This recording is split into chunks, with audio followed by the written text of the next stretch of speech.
Hello everyone. So this is the second video lecture on the topic real analysis under IITJM MS lecture series. तो चलिए हम start करते हैं। तो हमने अभी पीछे पढ़ा था लिमिट क्या होती है, ठीक है। अब अपने पास नया टॉपिक आ रहा है कि लिमिट पॉइंट ऑफ सीक्वेंस क्या होता है, ठीक है। तो लिमिट पॉइंट ऑफ सीक्वेंस क्या होता है, तो इसमें क्या है कि किसी नंबर p को हम लिमिट पॉइंट ऑफ सीक्वेंस बोलेंगे। कब बोलेंगे? अगर p का हम कोई भी नेबरहुड उठाते हैं उसके अंदर उस सीक्वेंस के इनफाइनाइट नंबर ऑफ एलिमेंट्स लाई करने चाहिए, ठीक है। मैंने क्या बोला कि कोई पॉइंट p, ठीक है, वो उस सीक्वेंस के लिए लिमिट पॉइंट होगा। फिर कब होगा? अगर उसका हम कोई नेबरहुड उठाते हैं उसके अंदर उस सीक्वेंस के इनफाइनाइट नंबर ऑफ एलिमेंट्स लाई कर रहे होंगे तो, ठीक है। उसके बाद मैंने लिखा that is p is limit point if for any epsilon greater than zero, किसी भी एप्सिलॉन ग्रेटर देन जीरो के लिए a n belonging to p minus epsilon comma p plus epsilon, ठीक है। p minus epsilon p plus epsilon क्या हो गया? एक नेबरहुड हो गया p का for infinite number infinitely many values of n, ठीक है। बेसिकली ए एन में इन्फिनाइट वैल्यूज होंगी, ठीक है। ये बोल रहे हैं कि काफ़ी terms, infinite number of terms इस नेबरहुड में लाई करेंगी, तो हम p को लिमिट पॉइंट बोल देंगे, ठीक है। अब इसका कोई रियल लाइफ एग्जांपल ले लेते हैं, ठीक है। मेरे पास एक है कि मेरे पास बहुत सारा मार्बल्स हैं, ठीक है, कंचे, ओके। अब मैंने क्या किया, उनमें से कुछ कंचे उठा लिए। लाइक कैसे? मैंने अपने दोनों हाथ उसमें जिसमें भी मैंने कंचे डाल रखे थे या मार्बल्स डाल रखे थे, मैंने उनमें हाथ दिया और कुछ वहाँ से उठा लिए। अब मेरे हाथ में कितने मार्बल्स होंगे? बहुत सारे होंगे, ठीक है। अगर मैं उनको काउंट नहीं कर रहा हूँ तो बहुत सारे हैं। तो बेसिकली मेरे पास इन्फिनाइट नंबर ऑफ मार्बल्स हाथ में आ गए, तो जो मेरा हाथ है वो लिमिट पॉइंट हो गया उस केस में, ओके। तो ये है बेसिकली लिमिट पॉइंट का मीनिंग। अब लिमिट पॉइंट में क्या डिफरेंस है ये हम आगे देखेंगे। पहले इस लिमिट वाली चीज़ को, इसको ही समझते हैं, लिमिट पॉइंट किसको बोल रहे हैं, ठीक है। तो एग्जांपल में मैंने एक सीक्वेंस लिखी है ए एन, जिसके जनरल टर्म को मैंने लिखा -1⁻n, ओके। ये जनरल टर्म हो गई। तो अब देखो, जैसे मैं n की वैल्यू चेंज कर रहा हूँ तो मेरे पास ये सीक्वेंस किस फॉर्म में खुल रही होगी? -1, -1, -1, 1 एंड सो ऑन, ठीक है। जब मैंने लिमिट इसको सीक्वेंस को एक्सपेंड किया तो -1, -1, -1 एंड सो ऑन ऐसे खुल रही थी, ओके। तो मैंने दो पॉइंट्स देखे यहाँ पे, 1 और -1, ठीक है। ये इसके लिमिट पॉइंट होंगे। कैसे? अब कंडीशन में ऊपर क्या पड़ी थी, लिमिट पॉइंट कब होता है कोई पॉइंट? अगर उस सीक्वेंस के इन्फिनाइट नंबर ऑफ एलिमेंट्स उस लिमिट पॉइंट के नेबरहुड में लाई कर रहे होंगे तो हम उसको लिमिट पॉइंट बोल देंगे उस नंबर को, ठीक है। अब देखो अपने पास है 1 और -1, मैंने इसके लिमिट पॉइंट कैसे बोल दिए? तो 1 का नेबर क्या बनेगा? समथिंग लाइक 0.9 टू 1.1, ठीक है, ये इसका नेबर बन गया। अब जैसे मैं n की वैल्यू चेंज कर रहा हूँ, ठीक है, जैसे 1 के लिए देखा था ना पहले मैंने, हाँ। तो जैसे मैं इवन पावर्स ले रहा हूँ, -1 की इवन पावर लेंगे तो वैल्यू 1 आएगी, ठीक है। तो जैसे ही वैल्यू 1 आ रही होगी तो ये सब कहाँ पे लाई करेंगी? 0.9 से 1.1 के बीच में, तो 1 इसका लिमिट पॉइंट हो गया, ठीक है। सिमिलरली -1 के लिए हम देख सकते हैं। उसके बाद नेक्स्ट सीक्वेंस मैंने लिखी bn, this is saying 1/n, ठीक है। तो फिर मैंने लिखा 0 इज लिमिट पॉइंट। कैसे? अब देखो 0 लिमिट पॉइंट कैसे बोल दिया, तो जैसे ये n टेंडिंग टू इन्फिनिटी पे जाएगा तो ये वैल्यू ले लेगा 0, ओके। अब इन्फिनिटी तो हमें पता है नहीं कि कौन सा टर्म है, ठीक है। हमें नहीं पता होता इन्फिनिटी कितना बड़ा है। तब इन्फिनिटी से जस्ट छोटे वाले नंबर पे भी ये वैल्यू 0 ले रहा होगा, उससे थोड़े से बड़े वैल्यू पे भी 0 ले रहा होगा, तो वहाँ पे बेसिकली इन्फिनाइट वैल्यूज़ के लिए वैल्यू 0 ले रहा होगा, तो ये भी लिमिट पॉइंट हो गया। उसके बाद मैंने स्टार करके लिखा है limit point of a sequence need not be the limit point of the range set, ठीक है। सीक्वेंस और रेंज सेट दोनों अलग अलग चीज़ें हैं। सीक्वेंस क्या है? सीक्वेंस को हम जब भी लिखते हैं तो सीक्वेंस में जो मल्टीपल टर्म्स होती है, मल्टीपल कहने का मतलब अगर कोई टर्म रिपीट हो रही है तो हम वो भी लिखते हैं, लेकिन सेट में ये नहीं होता। सेट में हमेशा हम यूनिक वैल्यूज़ डिफाइन करते हैं। लाइक सेट में अगर मैं लिख रहा हूँ कि 1, 2, 3 वैल्यूज़ रिपीट नहीं होती बेसिकली, ठीक है। तो यहाँ पे ये बोल रहे हैं कि limit point of a sequence need not be the limit point of A range set, okay. इसके बाद अपने पास है कि लिमिट वर्सेस लिमिट पॉइंट, ठीक है। हमने लिमिट पढ़ा, लिमिट पॉइंट पढ़ा, तो इन दोनों के बीच में डिफरेंस क्या है, ठीक है, वो देखते हैं। तो सबसे पहले मैंने लिखा है कि लिमिट इज़ यूनिक, कि लिमिट यूनिक होती है but limit point is not, ठीक है। लिमिट यूनिक होती है लेकिन लिमिट पॉइंट यूनिक नहीं होता। जैसे पीछे वाले एग्जाम्पल में देखा हमने 1 और -1 दोनों लिमिट पॉइंट्स हैं, ठीक है, लेकिन लिमिट के केस में ऐसा नहीं होता। लिमिट होगी तो वो यूनिक होगी, ठीक है। उसके बाद सेकंड पॉइंट है limit of a sequence a n is limit point, okay. Limit point होता है but a limit point need not be a limit, ठीक है। देखो हमने लिमिट पॉइंट की कंडीशन क्या पढ़ी है? लिमिट पॉइंट की कंडीशन यही पड़ी कि वो पॉइंट लिमिट पॉइंट होगा अगर उसके नेबरहुड में सीक्वेंस के इन्फिनिट नंबर ऑफ टर्म्स लाई कर रहे हैं, ठीक है। और हमने लिमिट के बारे में क्या पढ़ा था कि लिमिट अगर वो पॉइंट होगा तो उसके वो एल माइनस एप्सन और एल प्लस एप्सन के बीच में सारी टर्म्स लाई कर रही होंगी, ये पढ़ा था। तो सारी टर्म्स में इन्फिनिट टर्म्स तो हो ही गई अपने आप। तो जो लिमिट होता है वो लिमिट पॉइंट होता है, but a limit point need not B limit, हो भी सकता है वो लिमिट हो और हो भी सकता है नहीं भी हो। ओके, जैसे पीछे वाले एग्जाम्पल थे उसमें यही चीज़ें थी। उसके बाद मैंने स्टार्ट करके लिखा if l is a limit then it is the limit point, ठीक है। अगर कोई एल अपने पास लिमिट है किसी सीक्वेंस की तो वो उसका लिमिट पॉइंट भी होता है, but converse is not true, ठीक है। देखो जैसे फर्स्ट वाले में लिखा कि लिमिट यूनिक होती है but limit point is not, ठीक है। तो ये लिमिट पॉइंट इज नॉट का मतलब ये नहीं है कि लिमिट पॉइंट मल्टीपल ही होंगे, ऐसा भी हो सकता है कि लिमिट पॉइंट एक ही हो, ठीक है। लेकिन इसने यहाँ पे एक कंडीशन ये लिखी है कि लिमिट पॉइंट जो लिमिट होती है ना वो हमेशा यूनिक होगी, लिमिट पॉइंट मल्टीपल भी हो सकता है। ओके, तो यहाँ पे स्टार करके जो मैंने चीज़ लिखी है वो यही है कि अगर एल अपने पास लिमिट है तो वो लिमिट पॉइंट भी होगा, but converse is not true, कि हो सकता है लिमिट पॉइंट हो लिमिट नहीं हो वो। ओके, उसके बाद है limit for particular am all terms lie in this, ठीक है। अगर एक हम एम डिफाइन करते थे लिमिट के लिए, ठीक है, तो सारी टर्म्स एल माइनस एप्सन और एल प्लस एप्सन के बीच में लाई करती थी। और लिमिट पॉइंट में क्या था, infinite number of actions L minus Epson और एल प्लस एप्सन में लाई करेंगे अगर एल लिमिट पॉइंट है तो, ठीक है। यहाँ पे बस एक ही डिफरेंस है, लिमिट में क्या है ऑल टर्म्स, इसमें infinite number of terms. Okay, ये था लिमिट और लिमिट पॉइंट में डिफरेंस। ओके, अभी मैंने एग्जांपल करके लिखा है, ठीक है। तो इस एग्जांपल इसको देखते हैं। तो मैंने एग्जांपल में लिखा -1⁻n, तो इसको मैंने एक्सपेंड किया तो -1, dot dot dot dot and so on. Okay, तो जिससे मैंने पीछे वो उस एग्जांपल में समझा ही दिया था वही एग्जांपल है ये। तो 1 माइनस एप्सन और 1 प्लस एप्सन, इसमें इन्फिनाइट टर्म होंगी। ये कौन सी टर्म होंगी, जब n इवन होगा तो ये टर्म्स होंगी, ठीक है। और फिर दूसरा जो मैंने बनाया, दूसरा रेंज जो यहाँ पे ये एक इंटरवल बना रखा है वो 1 -1 minus epsilon comma -1 plus epsilon. तो यहाँ पे इन्फिनाइट टर्म्स इधर भी होंगी, कब, जब n अपने पास ओड होगा, ठीक है। तो -1 और 1 दोनों लिमिट पॉइंट है, तो ये लिमिट नहीं है क्योंकि यूनिक होती लिमिट, ठीक है। उसके बाद नोट करके मैंने लिखा if any sequence is more than 1 limit point then it does not converge, ठीक है। ये क्या कह रहा है कि अपने पास कोई सीक्वेंस अगर उसके एक से ज़्यादा लिमिट पॉइंट लाई कर रहे हैं तो वो सीक्वेंस कन्वर्ज नहीं करेगी। उसके बाद मैंने लिखा कन्वर्स इज नॉट ट्रू, ठीक है। अब यहाँ पे देखो इस कन्वर्स इज नॉट ट्रू का मतलब क्या है, जैसे स्टेटमेंट क्या थी, इफ़ एन इस कोई भी सीक्वेंस है उसके मोर देन 1 लिमिट पॉइंट है तो वो कन्वर्ज नहीं करेगी, ठीक है। तो इसका जो कन्वर्स बन रहा है वो क्या बन रहा होगा कि अगर अपने पास एक लिमिट पॉइंट है तो वो उसमें लाइक वो कन्वर्स करेगी, कन्वर्स ये बनता है इसका, ठीक है। तो ये क्या कह रहा है, कन्वर्स फॉलो नहीं करेगा।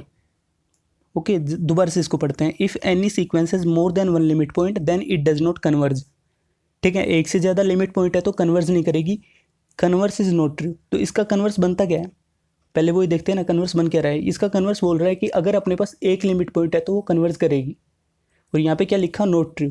तो ये जरूरी नहीं है कि वो कन्वर्स करेगी। कैसे, एग्जांपल देखते हैं। एन मैंने डिफाइन किया कोई सीक्वेंस, उसको मैंने ऐसे डिफाइन किया कि वो वैल्यू ले रहा है 7 जब एन प्राइम है तो, और वो वैल्यू ले रहा है n² when an non prime है तो, ठीक है। तो इस सीक्वेंस को जैसे मैं खोल लूँगा या फिर जैसे इसकी लिमिट निकालते हैं, तो अगर n टेंडिंग टू इन्फिनिटी पे जाते हैं, अगर वो n टेंडिंग टू इन्फिनिटी पे वो नंबर अपने पास जो n है जो इन्फिनिटी को टेंड कर रहा है, अगर वो नंबर प्राइम नंबर होगा तो वैल्यू 7 ले लेगा, और अगर नॉन प्राइम होगा तो इन्फिनिटी ले लेगा। तो यहाँ पे बेसिकली जो 7 है वो एक लिमिट पॉइंट तो है, ठीक है, बट ये सीरीज जो ये सीक्वेंस है वो कन्वर्ज नहीं कर रही, ये ओसिलेटिंग सीक्वेंस होगी। तो यही था कि इसकी कन्वर्स फॉलो नहीं करेगी। Got it? ओके, इसके बाद अपने पास नेक्स्ट चीज़ आती है कि सुपीरियर एंड इन्फीरियर लिमिट, ठीक है। ये क्या होती है, तो सबसे पहले तो जो सुपीरियर और इन्फीरियर लिमिट होती है वो बाउंडेड सीक्वेंस के लिए डिफाइन होती है। ओके, तो हमारे पास कोई सीक्वेंस है, ठीक है, an सीक्वेंस है, उसकी काफ़ी लिमिट पॉइंट है, ठीक है, मल्टीपल लिमिट पॉइंट है, like L1, L2 dot dot dot dot LK। तो लिमिट सुपीरियर क्या होगी, जितने भी अपने पास लिमिट पॉइंट्स हैं उनमें जो मैक्सिमम वाला लिमिट पॉइंट है उसको हम लिमिट सुपीरियर बोलते हैं, और जो मिनिमम है उसको लिमिट इन्फीरियर बोलते हैं। ओके, अब हमने पीछे पढ़ा है कि अपने पास लिमिट होगी तो वो यूनिक होगी, ठीक है। तो अगर लिमिट है, लिमिट एग्जिस्ट कर रही है, तो limit implies that unique limit point, okay. और यूनिक लिमिट पॉइंट होगा तो वही उसका लिमिट सुपीरियर होगा, वही लिमिट इन्फीरियर होगा, ओके। तो इसमें इतना ही था कि लिमिट सुपीरियर और इन्फीरियर क्या होती थी, कि जितने भी लिमिट पॉइंट्स हैं उनमें मैक्सिमम वाली लिमिट सुपीरियर, मिनिमम वाली लिमिट इन्फीरियर, ओके कूल। इसके बाद अपने पास टॉपिक आता है सब सीक्वेंस, ठीक है। तो सब सीक्वेंस क्या होता है, तो बहुत सिंपल सी चीज़ है सब सीक्वेंस, ठीक है। मैंने इसको ब्रेक किया, सब प्लस सीक्वेंस, ओके। तो सब सीक्वेंस क्या होता है, इट इज़ ऑर्डर्ड सब सिलेक्शन और सब कलेक्शन ऑफ ए सीक्वेंस। किसी भी सीक्वेंस का एक ऑर्डर्ड सब कलेक्शन होता है, ठीक है। अब यहाँ पे ऑर्डर्ड, ठीक है, इस ऑर्डर का क्या मीनिंग होता है, इसका मीनिंग ये है कि मेरे पास कोई सीक्वेंस है, लाइक मैंने नीचे लिखा an equal to a1 a2 dot dot dot a100 dot dot dot, ठीक है। ये अपने पास कोई सीक्वेंस थी। अब मैं इसको उठा के मैंने एक ये बनाई नीचे कि a1 a3 a9 a10 a15, और एक और बने मैंने इसके नीचे a1 a4 a3 a10 a7। अब जो मैंने दो सब सीक्वेंस बनाई है, ठीक है, जो यहाँ पे अगर मैं मान लेता हूँ कि दोनों सब सीक्वेंस हैं, तो अगर मैंने जो दो बनाई इनमें डिफरेंस क्या है, ठीक है। तो इनके बीच का डिफरेंस देखते हैं। तो इनका जो सफिक्स है उसको देखो, a1 a3 a9, तो ये सफिक्स वाला जो पार्ट है ये हमेशा इंक्रीजिंग ऑर्डर में है, ठीक है। और नीचे वाले में देख रहे हैं तो 1 4 3, ये कि छोटा बड़ा कुछ भी हो रहा है, ऊपर वाले में पैटर्न फॉलो कर रहा है, नीचे वाले में नहीं कर रहा। तो सब सीक्वेंस की यही एक चीज़ होती है कि ये ना सीक्वेंस से बनता है लेकिन एक ऑर्डर्ड सब कलेक्शन होता है। तो ऑर्डर्ड का मतलब जो अपने पास ये सफिक्स आ रहे होंगे 1 3 9 10 15, ये इंक्रीजिंग ऑर्डर में होंगे हमेशा, ठीक है। तो इसलिए जो ऊपर वाली मैंने सब सीक्वेंस बनाई है वो सब सीक्वेंस होगी और नीचे जो बनाई है वो नहीं होगी, ठीक है। सब सीक्वेंस में यही है, यही चीज़ समझनी है कि जो हम ऑर्डर्ड पेयर बनाते हो किस फॉर्म में बनाते हैं, ओके। उसके बाद मैंने लिखा कि if a n converges to l, ठीक है। कोई सीक्वेंस है अपने पास, अगर वो एल को कन्वर्ज कर रही होगी, ठीक है, अगर कोई सीक्वेंस है वो एल को कन्वर्ज कर रही होगी, मतलब उस सीक्वेंस का लिमिट एल है, okay. Then every sub sequence also converges to l, okay. कोई सीक्वेंस एल को कन्वर्ज कर रही है तो उसकी हम कितनी भी सब सीक्वेंस बनाएंगे, ठीक है, जितनी भी सब सीक्वेंस बनाएंगे वो सारी एल को ही कन्वर्ट करेंगी। ये सब सीक्वेंस में इसकी प्रॉपर्टी होती है। तो ये था अपने पास सब सीक्वेंस के बारे में, ठीक है। सब सीक्वेंस क्या हो गया, एक ऑर्डर्ड सब कलेक्शन हो गया। ऑर्डर्ड का मतलब कि जो सब सीक्वेंस की जो भी टर्म होगी, लाइक यहाँ पे ये वाला एग्जाम्पल देख लेते हैं ना, इसमें जैसे हम थर्ड टर्म उठाते हैं तो ये है a9, तो ये जो प्राइम सीक्वेंस जहाँ से ये आई होगी उसकी जो थर्ड एलिमेंट होगा उससे आगे की, या फिर वो थर्ड वाला एलिमेंट, या फिर उससे आगे का कोई एलिमेंट होगा, ओके। बस यही था सब सीक्वेंस के बारे में कि कोई भी सीक्वेंस कन्वर्ज कर रही होगी तो उसकी सारी सब सीक्वेंस भी उसी पॉइंट को कन्वर्ज कर रही होंगी, ओके। अब इसके बाद है अपने पास कोशी सीक्वेंस, ठीक है। ये क्या होता है, तो ये देखो, इसको समझने के लिए एक सिंपल सी बात है। अब जो हमने पढ़ा था कि सीक्वेंस कन्वर्जेंट कब होगी, ठीक है। कन्वर्जेंट सीक्वेंस कौन सी होती थी, बेसिकली किसी सीक्वेंस को था कि हाँ भाई मेरे को उस पॉइंट पे जाके रुकना है, ठीक है। कैसे, जैसे मैं अभी यहाँ पे घर पे बैठा हूँ और मैं टारगेट करता हूँ हाँ भाई अभी मेरे को कैफ़े जाना है, तो बेसिकली मैं कैसे भी जाऊँ मेरा टारगेट है कैफ़े जाना, वहाँ पे जाके रुक जाना, मतलब उसको अप्रोच करना है, ठीक है। अब कोशी में क्या होता है कि सीक्वेंस चलती तो है, ठीक है, एक ऑर्डर फॉलो करेगी, वो चलती रहेगी, लेकिन क्या होगा, ये चलेगी लेकिन डिस्टेंस मूव नहीं करेगी, ठीक है। समथिंग लाइक चल रहा हूँ लेकिन रुक गया, चल रहा हूँ रुक गया, लेकिन ये मतलब ये टाइम के साथ वहीं पे रुकती जा रही होगी आफ्टर सम टाइम, ठीक है। तो हम देख के ऐसा लगेगा हाँ ये कन्वर्ज करेगी इस पॉइंट पे, लेकिन बेसिकली कोशी में ये है कि अपने पास सीक्वेंस है वो, जैसे स्टार्टिंग में जैसे मैंने 4 कदम चला, उसके बाद मैं 3 चल रहा हूँ, उसके बाद 2 चल रहा हूँ, उसके बाद कम होता गया, एंड बेसिकली एक पॉइंट ऐसा है कि मेरे पास टाइम तो आगे बढ़ रहा होगा लेकिन मैं आगे नहीं बढ़ रहा, ठीक है। तो इसमें और इसमें कन्वर्जेंट वाली में एक ही चीज़ है, कन्वर्ज में हमें पता होता है कि एल पे जाके रुकना है, अपने को एल को अप्रोच करना है। यहाँ पे क्या है, हमारी सीक्वेंस आगे बढ़ेगी, हम नहीं चलेंगे, ठीक है। तो ये था इसका समझने का तरीका। अब इसको देखते हैं सीक्वेंस को हम कोशी कब बोलेंगे। तो ये कोई सीक्वेंस है x n, for all epsilon greater than 0 there exist n naught, ठीक है। कोई एन नोट है जो नेचुरल नंबर में बिलोंग कर रहा है, such that x n minus x m less than epsilon for all m comma n greater than equal to p. P किधर से आया, सॉरी यहाँ पे पी की जगह पे एन नोट आएगा। ठीक है, इसने क्या बोला, इसने बोला है कि अपने पास कोई सीक्वेंस है तो हर एक एप्सिलॉन ग्रेटर देन 0 के लिए अपने पास एक एल नोट मिलेगा अपने को, एन नोट, ठीक है, जो नेचुरल नंबर में बिलोंग कर रहा होगा, such that x n minus x m mod, that means x n और एक्स एम जो टर्म्स हैं उनके बीच का distance less than epsilon. Basically जो 2 पॉइंट्स होंगे सीक्वेंस के वो बहुत ही पास आ गए, ठीक है, बेसिकली बोल देते हैं मर्ज कर गए, तो उनका डिस्टेंस बहुत कम हो गया। For all this m comma n greater than equal to n naught. ठीक है, वो जो मैंने पीछे समझा है कि किसी पॉइंट तक हम चल रहे थे लेकिन उसके बाद ऐसा हो गया कि टाइम पास हो रहा है लेकिन हम आगे चल नहीं पा रहे। ठीक है, बेसिकली दिखेगा वहीं पे ठहर गए, वहीं पे रुक गए।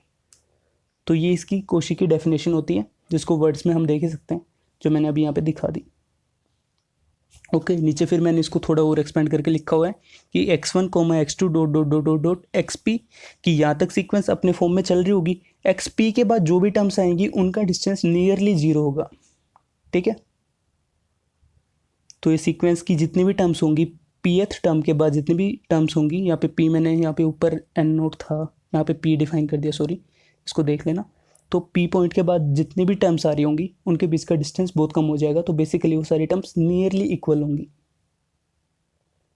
ओके, उसके बाद मैंने स्टार करके लिखा है कि all convergent sequence are Cauchy. ठीक है, कि जितनी भी कन्वर्जेंट सीक्वेंस होती है वो कोशी सीक्वेंस होती है। उसके बाद मैंने लिखा all Cauchy sequence are convergent. ठीक है, अब जो सेकंड पॉइंट लिखा है ना उस पर आते हैं। अब यहाँ पे मैंने लिख दिया, क्यों लिख दिया, ओके, तो ये किस चीज़ के ऊपर डिपेंड करेगा, ये उस चीज़ पे डिपेंड करेगा कि जो अपना सेट है, जिस सेट में जा रही है, जैसे अपने पास सीक्वेंस होती है वो नेचुरल नंबर से कहाँ पे जाती है, रियल पे। ठीक है, सीक्वेंस फंक्शन था, जो नेचुरल नंबर उसकी डोमेन थी और रियल उसका रेंज था। ओके, तो बेसिकली किसी सीक्वेंस को हम बोल रहे हैं कि ये, जैसे मैंने यहाँ पे लिखा ऑल कोशी आर कन्वर्जेंट, ये कब होंगी, जब अपने पास जो सेट होता है, रेंज सेट होता है, अगर वो रेंज सेट कंप्लीट सेट है तो। ठीक है, अगर रेंज सेट कंप्लीट सेट है तो ये फॉलो करेगी, अगर रेंज सेट कंप्लीट सेट नहीं है तो ये फॉलो नहीं करेगी। ठीक है, तो अब यहाँ पे मैंने लिखा all Cauchy sequence are convergent. ठीक है, ये कन्वर्जन कब करती है, जो अभी मैंने बताया कि अगर अपने पास रेंज सेट कंप्लीट है तो। अब हमारे सिलेबस में क्या है, sequence of real number. Okay, तो रियल नंबर का जो सेट होता है वो कंप्लीट सेट होता है, तो इसलिए मैंने इस केस में बोल दिया कि all Cauchy are convergent. Okay, तो अगर अपने पास और कहीं पे डिफाइन कुछ और चीज़, और किन्हीं डोमेन, किन्हीं और किन्हीं रेंज में डिफाइन होंगी चीज़ें, तो उन कंडीशंस में फॉलो नहीं करेगा। बेसिकली यहाँ पे अपने पास रियल नंबर की बात हो रही है और रियल नंबर का सेट होता है कंप्लीट, तो इसलिए मैंने यहाँ पे बोल दिया कि all Cauchy are convergent and all convergent are Cauchy. Okay, इसके बाद अपने पास टॉपिक आता है, दो चीज़ें हैं, दो थ्योरम्स है, तो कोशी फर्स्ट थ्योरम और कोशी सेकंड थ्योरम। ओके, इनमें आते हैं कि अपने पास कोई सीक्वेंस है एक्स एन, वो कन्वर्ट कर रही है एल को। ठीक है, then s n equal to x one dot dot dot divided by n, कि nth टर्म तक का समेशन डिवाइड बाई एन। तो यहाँ पे भी एक सीक्वेंस बनेगी एस एन। ठीक है, देख पा रहे हो, लाइक मेरे पास कोई सीक्वेंस है एक्स एन और मैंने एस एन डिफाइन किया है, वो क्या बोल रहा है, nth टर्म का समेशन डिवाइडेड बाई एन। ठीक है, तो एस वन होगा मतलब x one divided by one, s two होगा वो होगा x one plus x two divided by two and so on. तो जो एस एन सीक्वेंस बनेगी वो भी एल को कन्वर्ट करेगी। Okay, but converse is not true. और सेकंड थ्योरम क्या बोल रही है यहाँ पे, सेकंड थ्योरम बोल रही है कि अगर एक्स एन मेरे को एल पे कन्वर्ट कर रही है और पॉजिटिव टर्म्स है सारी, then x n dot x two dot dot dot x n raise to power 1 by n also converges to l. Okay, and converse is not true here also.